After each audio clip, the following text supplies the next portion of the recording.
છે વાત રાજકોટની કરીશું। અમિત ખૂટ આત્મહત્યા કેસનો આ મામલો, જ્યાં દુષ્કર્મનો ભોગ બનેલ સગીરાએ ગોંડલ કોર્ટમાં ફરિયાદ નોંધાવી છે।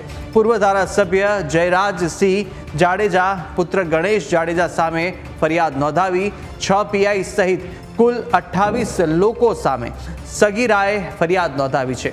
પોલીસ ખોટી રીતે 6 લોકોના નામ આપવા દબાણ કરતી હોવાનો ફરિયાદમાં ઉલ્લેખ કરાયો છે। સગીરાએ ડીસીપી ઝોન 2 જગદીશ બાંગરવા સામે પણ આરોપ લગાવ્યા છે।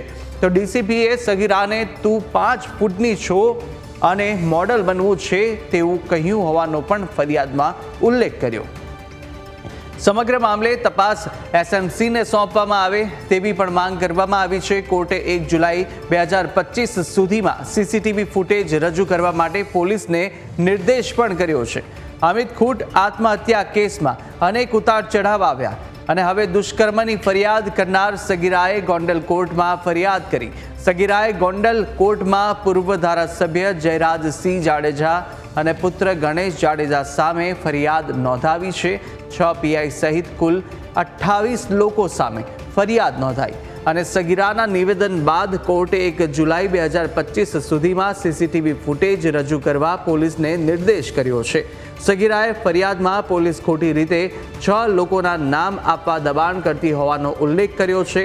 તો સગીરાએ ડીસીપી ઝોન 2 જગદીશ બાંગરવા સામે આરોપ લગાવતા કહ્યું કે મને જગદીશ બાંગરવાએ કહ્યું છે કે તું 5 ફૂટની ને મોડેલિંગ કરવું છે તેવો પણ તેમણે ઉલ્લેખ કર્યો। આ મુદ્દો હવે ફરીથી ગરમાઈ રહ્યો છે। પૂર્વ ધારાસભ્ય જયરાજસિંહ જાડેજા સામે પણ ફરિયાદ। વધુ વિગતો મેળવીએ। સંવાદદાતા ઋષિ આપણી સાથે ફોન લાઈન પર જોડાઈ ચૂક્યા છે। ઋષિ, અમિત ખૂટ આત્મહત્યા કેસનો આ મામલો અને દુષ્કર્મનો ભોગ બનેલ સગીરાએ ગોંડલ કોર્ટમાં હવે ફરિયાદ નોંધાવી છે અને ફરીથી આ મામલો ગરમાઈ રહ્યો છે। શું વિગતો મળી રહી છે? હાલ અમિત ખૂટ આત્મહત્યા પ્રકરણ અત્યારે ગરમાયું છે। જે સગીરા છે તેને ગોંડલ કોર્ટમાં કુલ 28 લોકો સામે ફરિયાદ કરી છે। તેમાં પૂર્વ ધારાસભ્ય, તેમનો દીકરો અને સાથે 6 પીઆઈ સહિત કુલ 28 લોકો છે, જેની સામે એને ગોંડલ કોર્ટમાં ફરિયાદ કરી છે। સગીરાનું કહેવું છે કે મને પોલીસનો ઉપયોગ કરીને સ્પષ્ટ રીતે દબાવવામાં આવી હતી અને 6 લોકોના નામ લખાવવા માટે મને પ્રેશર કરવામાં આવ્યું હતું। સમગ્ર ઘટનાક્રમની વાત કરવામાં આવે તો જે સગીરાએ સૌપ્રથમ જેમના ઉપર જે દુષ્કર્મનો આરોપ લગાવ્યો હતો, જે કેસ કર્યો હતો, ત્યારબાદ અમિત ખૂટે આત્મહત્યા પોતાની વાડીએ જ કરી હતી। બાદમાં સમગ્ર પ્રકરણ આખું બહાર આવ્યું હતું અને ગોંડલ પોલીસની તપાસમાં એ સ્પષ્ટપણે બહાર આવ્યું હતું કે સગીરાએ જે ઝાડમાં ફસાવવા માટે એટલે કે હની ટ્રેપનો આખો મામલો બહાર આવ્યો હતો અને પોલીસે હની ટ્રેપમાં રીબડાના અનિરુદ્ધસિંહ, તેમના દીકરા સહિત 2 વકીલ ઉપર પણ ફરિયાદ દાખલ કરી હતી। હાલ તો બંને વકીલ જામીન ઉપર છે, ત્યારે અનિરુદ્ધસિંહ જાડેજા અને તેમના પુત્ર રાજદીપ જાડેજા અત્યારે ફરાર છે। પરંતુ સમગ્ર મામલો ફરીથી એ પ્રકારે ગરમાયો છે।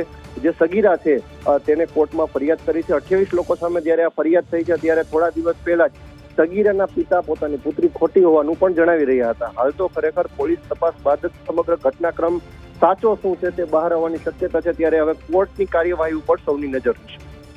ઋષિ, માહિતી સાથે જોડાવા બદલ આપનો આભાર।